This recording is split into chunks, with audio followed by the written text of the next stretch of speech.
Good afternoon, everyone. Welcome to the Suze Maclaine Pont Show.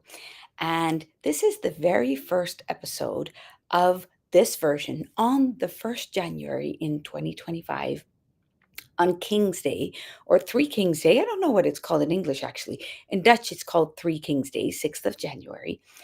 And we're going to start this entire show around trauma in all its different facets. And what we're going to do on this show is we're going to talk about how trauma actually shows up because there's a lot of talk around trauma, and people call everything trauma nowadays, right? On my timeline, there's a lot of talk around trauma happened here, trauma happened there. Um, but we're often not very well equipped to actually recognize trauma, to understand what it is, to understand how it's really disrupting our lives, um, and what it actually is. So today I'm going to have a beautiful conversation with Jaco Smit, who is actually also my husband, and we are going to talk about one of the aspects that trauma can show up as, and that is shame.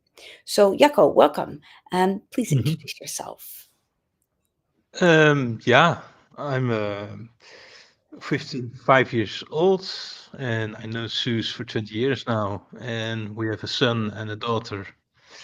And yeah, we worked together from 2017, I guess. So um, I work together with Suze. I assist in the trainings, and I do some coaching work as well. And I'm also being educated now in the trauma education Seuss gives. Yep. Yeah, thank you. And it's really, really special for me to do this together with Jaco, my husband, because for the people who don't know me, let me introduce myself. I am 50 years old.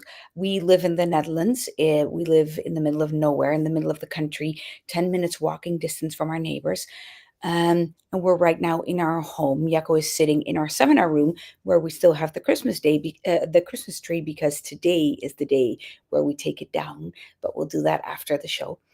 And we have our sheep and a dog and some cats and our children.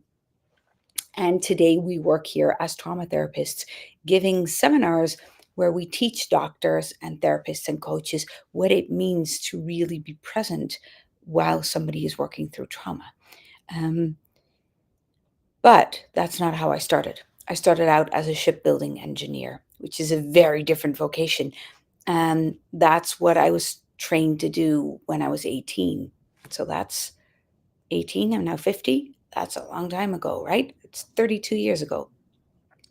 So 32 years ago, I was trained as a shipbuilding engineer. But during all those years, one thing happened, and that is that I started to discover that my entire life on ships was actually hiding. Now, today we're going to talk about shame. And this is one of the things my entire life, in hindsight, I can see that I was hiding under layers and layers and layers of shame. But here's the interesting thing: shame doesn't show up as I feel ashamed. Shame is not even something we feel. Shame has more to do with a deep sense of feeling in the way of other people, of feeling that there is something wrong with me and people are going to find out. So I'll just try to fix everything around me. Shame in my life showed up as bracing myself, living on board of ships 4 to 5 months a year, um, kind of hiding in real life, hiding behind being busy, hiding behind taking care of everybody, even though they didn't ask me to, hiding behind moving 14 times, hiding behind constantly defending myself, being argumentative, taking control. All of that, I can say now, was driven by a deep shame that I was terrified that people would find out that I wasn't supposed to be here in this life. Now, that's a pretty big statement, but until I was, I think from my 23rd till my 25th, I was suicidal. I did not have a very safe childhood. In many ways, it was safe. In emotional ways, it was not always safe. I It was very unpredictable in my home because my parents were severely traumatized by the Second World War.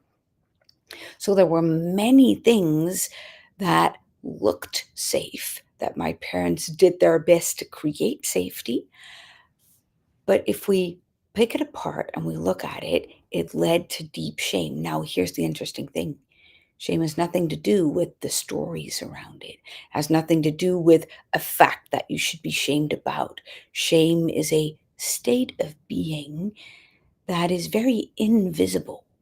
And most of my life, I've been living in a state of toxic shame, constantly running around in circles, never being aware that that was a state and thinking, this is just who I am. I'm a terrible, awful human being. I don't want people to find out. Now, why am I telling this? Because we're talking about shame, but also because Yucko just introduced himself as my husband, who has been living together with me for 20 years.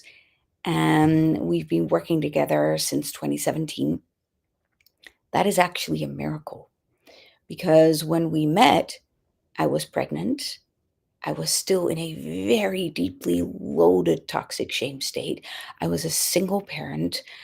We met 30 days before I gave birth to what is now our son, but at that moment, obviously, it wasn't our son. But Yako was just there, and he was always present with me, even though I was navigating some pretty horrendous states. Now, he had his own states. But the interesting thing is staying in that connection for 20 years is one of the things that helped me move through many states, that helped Yucko move through many states. If you would have asked me when we met 20 years ago if we one day would be working together, I would say I'd rather actually still commit suicide than work together with somebody, because working was for me one of the places where I could feel safe in my own skin. And feeling safe in my own skin meant no connection. In shame, we don't want connection because connection, we needed to navigate shame on our own when we were very young. So, when we needed to navigate it on our own when we were very young, then what that means in life is that all of a sudden, even though we might crave connection, the one thing that's going to help us move through it is the one thing that feels dangerous. So us staying together is not that obvious. And I'm really curious to hear what you're, by the way, Yeko and I did not prepare for this conversation. He does not know what I was just going to say. So I'm really curious to hear what your thoughts are around this, Yeko. Hmm. No, I think I have I've had a lot of experience with shame. I think shame is really an important theme in my life. Um, and you said it's a state. It's not a feeling in the moment, but I can see that it is a state. But there were also many moments in life that I could feel ashamed about a very particular situation. Okay. And then was really in another level of shame than at other moments. So I think most of the time I wasn't aware of the constant state of shame I was in, but I was very aware of those moments where there's a lot of shame. So I think those are how do they relate? Those So tell me a little bit about those moments because that's this is very important. A lot of us are very familiar with the I feel ashamed because something happened. And that yeah. is it. So basically we're talking about two different layers of shame, right? There is the shame that we're aware of and there is a state that is a toxic shame layer. Tell me a little bit about those moments.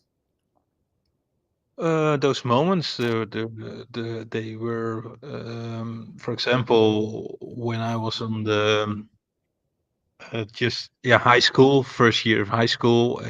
I was just making some uh, pleasure with friends, and by accident, a girl in my class fell and injured her leg severely, or not really severely, but it looked like it was very severe because she had to go to the hospital for stitches. And in the end, it wasn't that much, but I know I was so ashamed. I felt for a whole for a week there was so much shame about this, so that I could be such a stupid guy who could do harm. So that was really, Okay. Was it your fault? yeah, it was my fault. Yeah, yeah, Okay. yeah. Yeah. So I guess this is not a toxic shame. It's just uh, Well, this uh, can lead to toxic shame. These are events that can lead to toxic shame if we because something happened and you were there, you were present, you did something and that caused hurt. That can absolutely lead so that doesn't necessarily need to lead to toxic shame, mhm. but what you're describing is that you didn't connect with her. You didn't connect with people around you. You just retreated and felt shame. Is that correct? That's what I'm getting from the way you're Not describing exactly, it. Okay. because there was connection with the girl as well, Okay. and also shortly after I tried to make it good, and I brought her a present, and so it wasn't that there wasn't a connection, but still, I felt I did something I should have known I should do it. This is interesting. The way you're speaking about it. This is very, very helpful for people who are listening to this to hear. Because this is how we often talk about it, right? Um, we do things, right? We're human. We walk through life. We do things, and these things have consequences. And often our actions um, are not necessarily meant to hurt somebody, but they can. Yeah. And what can easily happen is that we're actually staying present and connecting, but we're connecting from a place of hoping that the other person will feel better so that we don't have to feel shame. So we're trying to make it right. But the interesting thing is we can't make it right because it happened. Hmm. And this is where it leads to toxic shame. Because if we look at it from a place of, I can never restore this, I can't make it right, then two things will happen. One is we actually think we're connecting, but we're not because we're not connecting with the other person. We're connecting with our sense of, I should have been a different person. That has nothing to do with the other person. That has to do Hmm. with us. And I'm not blaming you. This is just making it into a human thing. We think, yeah, but if I don't have to feel bad, but that's not really connecting. So if we look at shame, we need to come from a place and Yeko didn't learn this, right? I didn't learn this. None of us learned this. So this is why we need to start talking about it because that connection is so important. That connection can only come from a place of, wow, that happened. I am going to take care of all my feelings of inferiority and awfulness about the fact that I was there, and I'm just going to be there for you because you are now in the hospital. So, accidentally, we can think we're connecting, but we're making it about us and about our feelings of inferiority. And this is where it leads to toxic shame because then we'll take that burden into life feeling like, there is something inherently wrong with me. The fact that I'm walking here can hurt people. Oh my goodness, please don't connect with me. Yeah, I guess something is also there that I was I guess I was 12 years old at the time, and um, I came already from a situation where I felt ashamed about a lot of things in my life, about Yeah, myself. So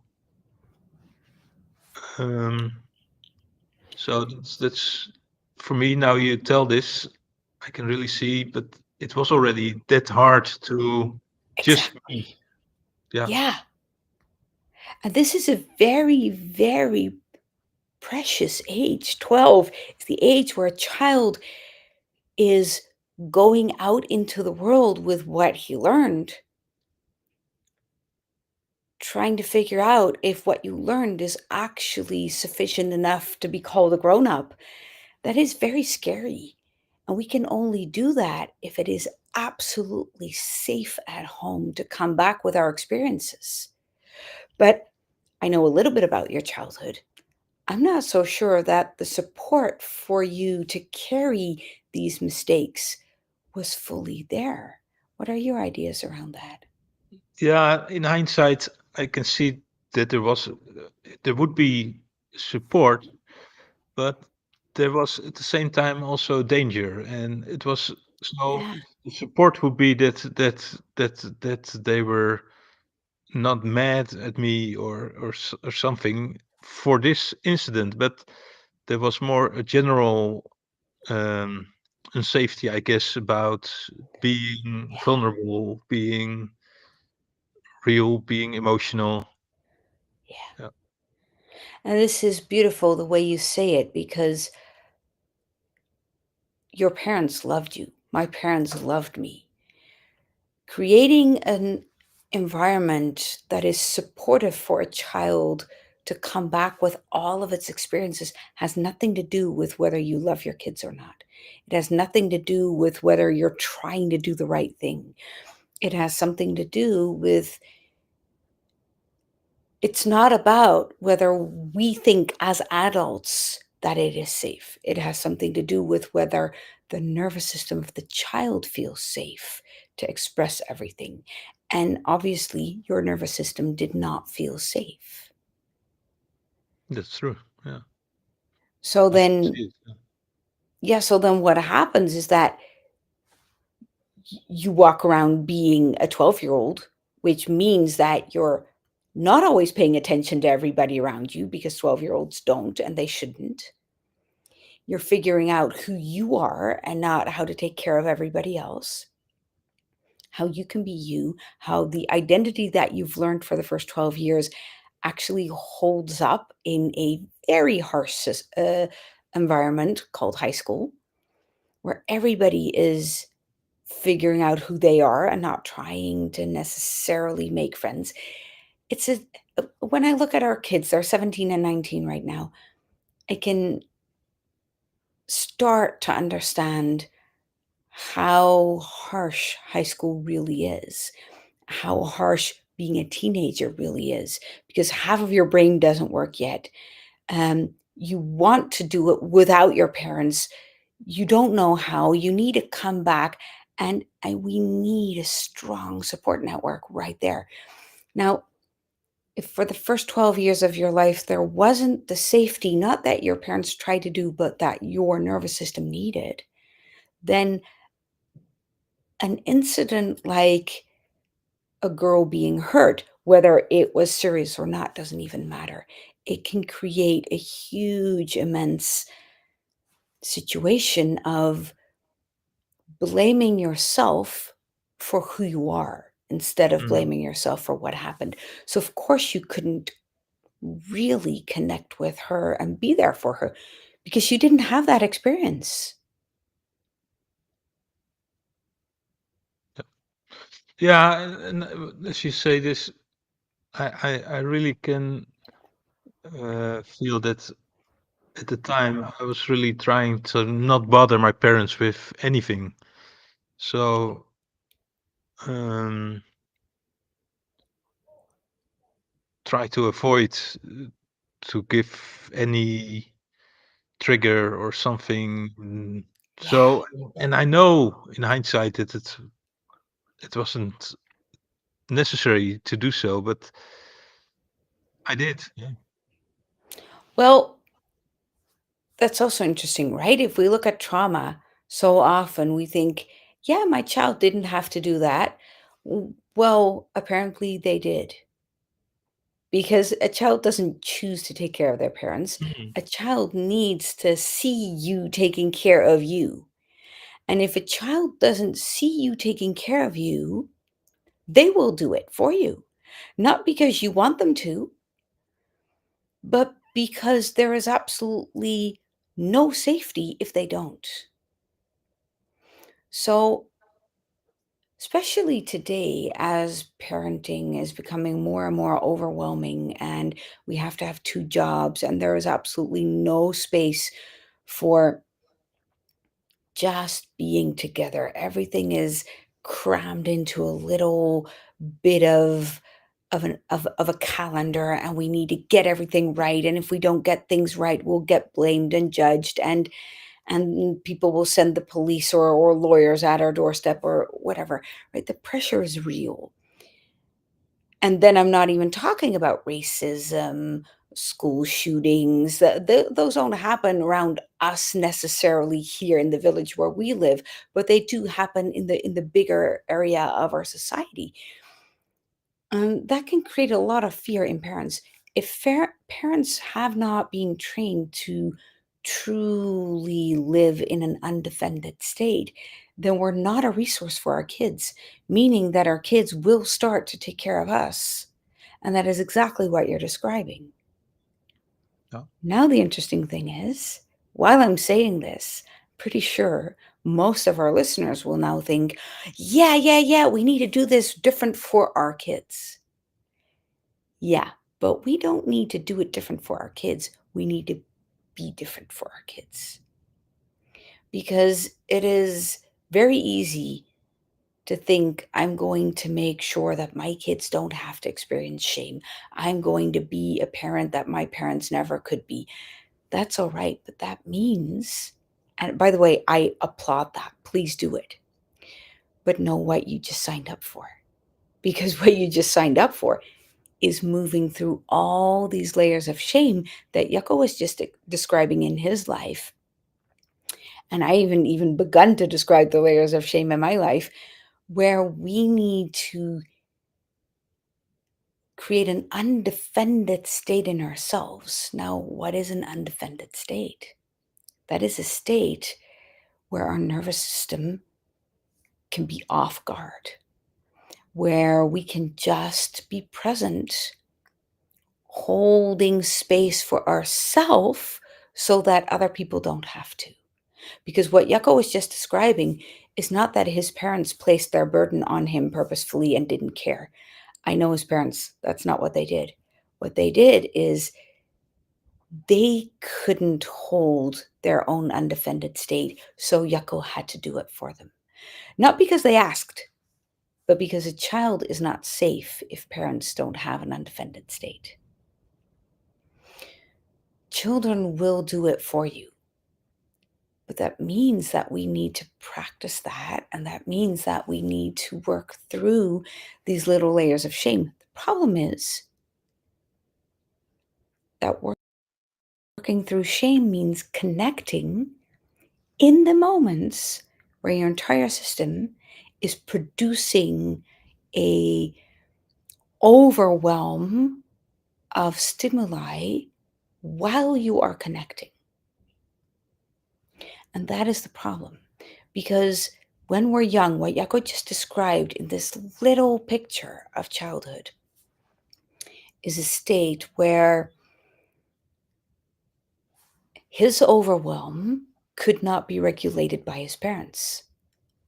On the contrary, he had to regulate their overwhelm.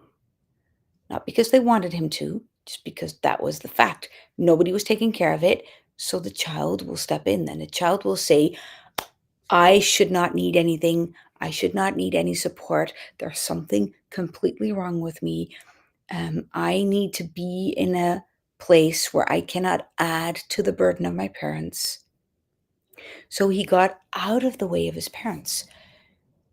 The interesting thing is that if we look at that, if that means that by isolating himself from connection, he survived. So now I'm saying for shame, we need to learn to connect. Yeah, connecting was the danger.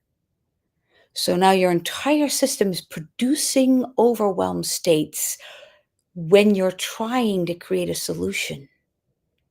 So the solution you're trying to create will produce the danger system inside of you.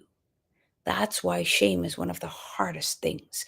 We cannot force this. We cannot help somebody navigate this. We cannot teach somebody to deal with shame. We cannot help them work through it. We cannot do anything except create a complete undefended state. Now, in our 20 years of being together, what does that look like? That looks like for me as a partner, for instance, and for you as a partner as well. But let's talk about my part here first. For me as a partner, that looks like every single time I connect, that triggers shame in Yeko. And that means that my undefended state is the best thing to spark his anger of nobody being there for him. So, me creating an undefended state will spark a shame rage explosion in Yeko. I'm not his therapist, but we need to know this. And it happened many times, it happened. And then my entire system will then say, I didn't do anything, I didn't cause that. So then we navigate from complete dissociation into shame rage explosions. And that is a good recipe for divorce, which is why the divorce rates are rising, if you ask me. The interesting thing is, are we doomed then? No, we're not. We can easily learn to navigate this together, but we can't do that on our own. I'm really curious how you experience this, Yeko. No, that's what I can see now, a few years after. Uh, that I wasn't really the safe space for a long time in this relationship, and the funny thing is, I learned that so much about this, and I do so much things so different than I used to. So there's a lot to learn in this, and it's not learning from a book, but learning by experience. And uh, but still now, sometimes not you, but sometimes people trigger things in me that I only can see in hindsight. Okay, there was something triggering me, but it's not how I want to react. And most of the time, I know not to react, but I'm still triggered. And um, then it takes a lot of effort to see it from a place of loving and see that the other is struggling with all kind of issues. So s- most of the time I can really appreciate and really have a lot of compassion for people being vulnerable. But some expressions of being vulnerable is so connected to behavior I was not allowed myself as a child, that sometimes it's really hard to not step on this trigger again and react the same as I would do for a long time. So coming from such a family, such a nest, and being used to have an opinion about some kind of dramatic expressions, it's really a journey to to become different, and not only by thinking about it and knowing how to react on a in a rational sense, but really having an open heart for those moments, those people in those moments. Yeah, that's beautiful. And I think everybody who listens to this can relate to it because it's so easy, right? We read an opinion on the timeline. Most of you will be watching this on LinkedIn on your feed or on Facebook or listening to it on Spotify or wherever you're listening. And and we can so easily defend or justify or blame or have an opinion back or state something. And it is a practice of absolute deep humility to not do that. But the interesting thing is, if we look at what we do in childhood for the first 9 years minimum, I would say 12, we learn who we are. We learn to identify ourselves. But if that process doesn't go from a place of grown-ups having a complete undefended state around you, where you are allowed to explore, where you are allowed to have all the emotions, where you're allowed to create all the brain centers that you need to create, then we will start to hold on to identifications of who we are told we should be, of who we are told what is safe, right? I was safe if. And then there were 10 million conditions, none of which my parents wanted me to, well, maybe some of them, I would say. Most of them, my parents want me to be happy. Yeah. But if I would have emotions or if they wanted me to be happy, but they also needed to take full responsibility when I was 4. Now, when you're 4, you're also learning to navigate life, right? So you can't take responsibility if you're learning to navigate. But my parents had other shit going on. So they couldn't carry my shit. So I had to learn to navigate that without any ability how. So I learned to identify by doing everything on my own. I learned to identify by knowing what I was doing and creating certainty around if I do it this way, I have certainty. That has nothing to do with certainty. The interesting thing, though, is then if we read stuff online, we'll have an opinion or we'll have a judgment or it will trigger because that will reinforce these false identifications of who we've learned to be over who we actually are. And who we actually are is a very humble split second of a little bit of life on this planet that will probably be forgotten in 5 generations. That is not something our ego really likes. It's not something that our system really likes. It's not something that we've been trained to do, right? We've been trained to create success, to leave a legacy, to to be someone. But we don't need to be someone. We actually are already here. And the more we can allow ourselves to navigate that place of deep humility where it doesn't have to be about us, where we can be curious, where we can just be present with other people, the easier life actually is and the more fulfilling. That means that we need to reprogram almost everything in our childhood, which is never easy. You just said something else, and I forgot there was something really important I wanted to talk about, and I forgot. We'll Okay. get there. I have another question because when I think about my childhood, um, it is said somewhere that uh, growing into a human being with his own identity, it's really important that you are seen by your parents, especially, um, so that you get the chance that you you feel loved so you can love yourself.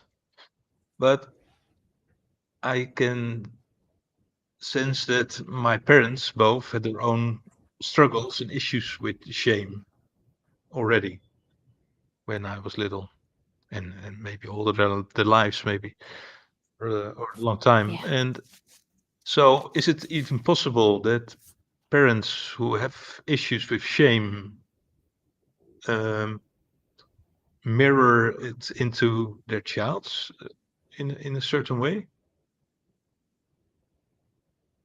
Well, absolutely. Because so basically, if we look at the basic needs of a child, they have absolutely nothing to do, well, not nothing, but very little to do with food and warmth and a roof, right? Yeah, these things we need to have in place. But if you live in this Western society, chances are that you actually have food and a roof and warmth. That for most of us, that's not the issue. What a child really, really, really needs, actually way more important than a roof over your head, is to have grown-ups be in a state around them where the child knows that it is loved, doesn't have to create anything to continue that love, doesn't have to be anything to deserve that love, doesn't have to work in order to maintain that love, and can feel everything it needs to feel and express everything it needs to express without losing that love as a repercussion. That is what a child needs. That is what I call an undefended state. That means that requires a parent to be present with all the child is. That is, I would say, near impossible if you're also completely responsible for paying the bills, doing the things, if you have stuff going on in your own life, or if your own childhood was a problem. If you had issues with shame, that means that you've learned to not love yourself. When I was young, or when I was young, I'm still young, but when I was a young mom, when our kids were young, I hated myself. I had deep issues around shame. If I was looking through my journals this morning because I was preparing for this talk and for a 3-day seminar around shame that we're having this week. And I was looking what I wrote in my own seminars around shame that I went to as a participant.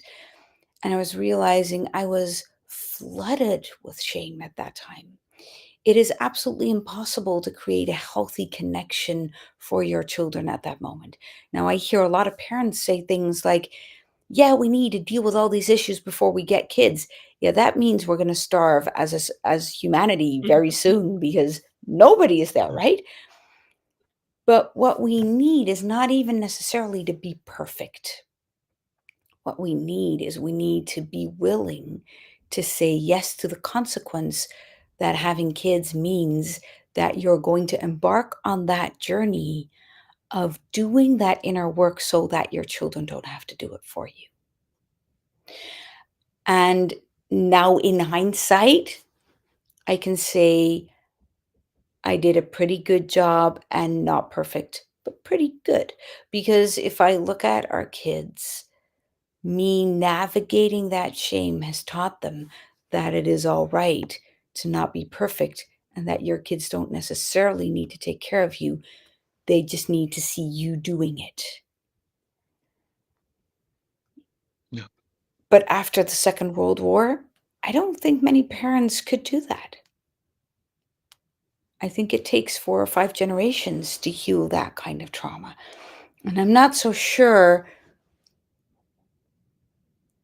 that we're incapable of creating an undefended state while we're having shame in our system. We just need to allow ourselves to be so humble that every time we see we're hurting something, or we see that there is stuff going on in a relationship, that we get curious to, how am I accidentally adding to this? We might not even cause it. I'm not so sure you all by yourself caused that little girl to get hurt when you were 12. I'm not so sure we're causing all the pain around us.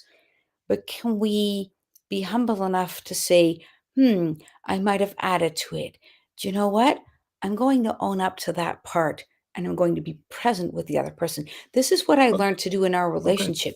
I didn't go ahead. Yeah, I have a question because what I did in this example from the beginning, when I was 12 and the girl in my class was hurt by doing something stupid by me. Um, I think my reaction was really not um, at the same level as the severity of what happened, because in the end it was not that much. There was a leg, a bleeded leg, and there were some stitches, and but I really I felt I should have been dead because of that. So it was such a Yeah, overreaction. It was not in any normal rate, or how do you say this? yeah. No proportion. Proportion. It was completely out of proportion. So that's what shame does, I guess. That's what shame does. That's what shame does. It will blow it. This is what a shame rage explosion does. And it can go outward, defending us, blowing up the other person, or it can go inward, blowing up ourselves. But it has to destroy us somewhere. That is what shame does. It really is. There's an opportunity in it, and that is, can we pause in a moment like that? We can't do that when we're 12, by the way, but we can do it as grown-ups. Can we pause in that moment and decide to be humble enough to not make it about us at that moment? But if it feels like it's all about us, what we need to do is we need to connect with somebody and see the truth in their eyes. And that is the hardest thing, because that means that we need to see the truth, that it wasn't as bad as we're making it for the other person. And we need to receive that. And that is hard. I learned to do that in our relationship. It cost me 20 years. because because I knew Yucko loved me. I knew the kids loved me. I didn't love me. So I would always say, "Yeah, I know they love me," but I was hating me.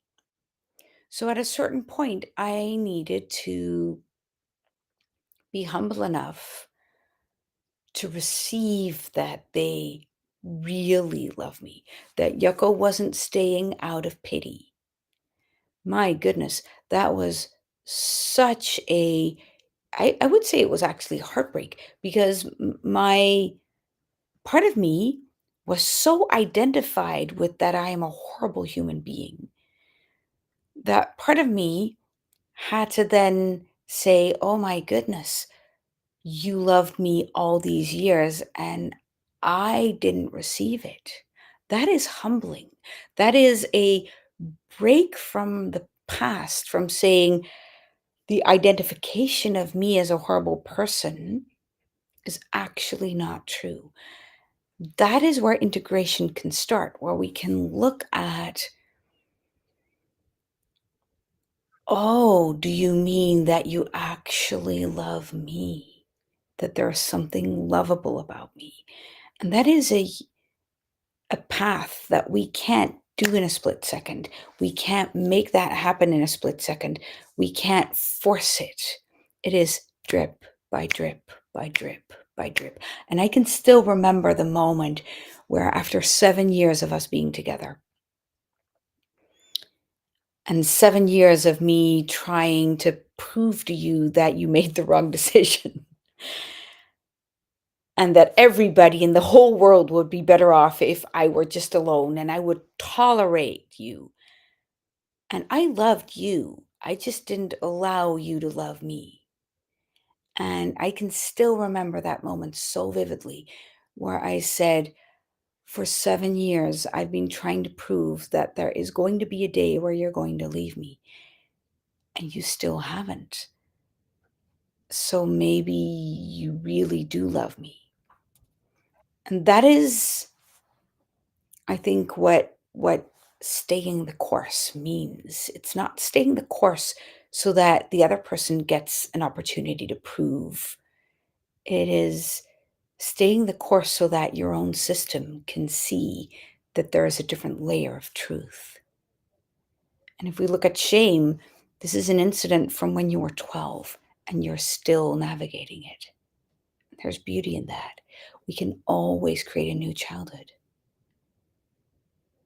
Yeah, I see that it's been a journey from don't have any love at all for myself towards where I'm now, and I can love myself a lot, for a lot of moments, a lot of things about myself, but there's on a daily basis always things that I'm not still there, not there yet, and that's really Yeah. a long journey. Yeah, yeah. So I would like But to if I see where close I this. was and where I'm now, then I'm so grateful that things have changed and that life can be so beautiful. Yeah, that's That's worth every yes. second, right?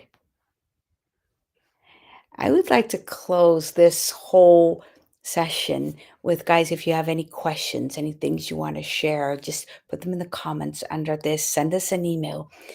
And I would like to close with one thing that one of my teachers told me, and that is that life is one damn thing after the other.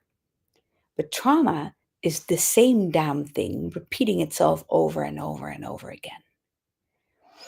If we want to grow, we need to get on the track of life and allow ourselves to expand so that we will get to be witnessing ourselves as able, beautiful human creatures who are actually able to respond to life. Because, yeah, it's one damn thing after the other, but we're able to respond to that. But if we're repeating the same scenario over and over and over and over again, we're getting sick and tired. And that is where we can easily give up on life, give up on relationships, give up on ourselves. And I want you to know that you're a beautiful person. And if I can deal with the shame that happened in my past, if Yeko can deal with it, I know you can. And yeah, it takes time, but it is a worthwhile journey of deep gratitude. Thank you so much for listening to us, Yako. Thank you so much for being here, being present, opening up. Is there anything you want to say as final words? Um, Now that there is a possibility to change, and that's not what I've always thought it would be possible. And only looking back, I can see how far off I was in a lot of parts of life. That I wasn't that very vivid, and that I wasn't that uh, um yeah, that I didn't see my potential and didn't see where I could love and yeah. Yeah. Shame shows up in weird ways, guys. Let's have a conversation about it. Send us an email. Tune in every Monday at 4 p.m. to this show. Share it with your friends. Tag people who need to listen to this. And if you need any help, reach out to us. We work one on one, we work in group settings. We teach therapists and doctors about this work. And Yako and I also do couples therapy with couples when it comes to really, really hard things. I I'm really curious about your questions. I can't wait to read them in any chat or in anything. And see you next time. Bye.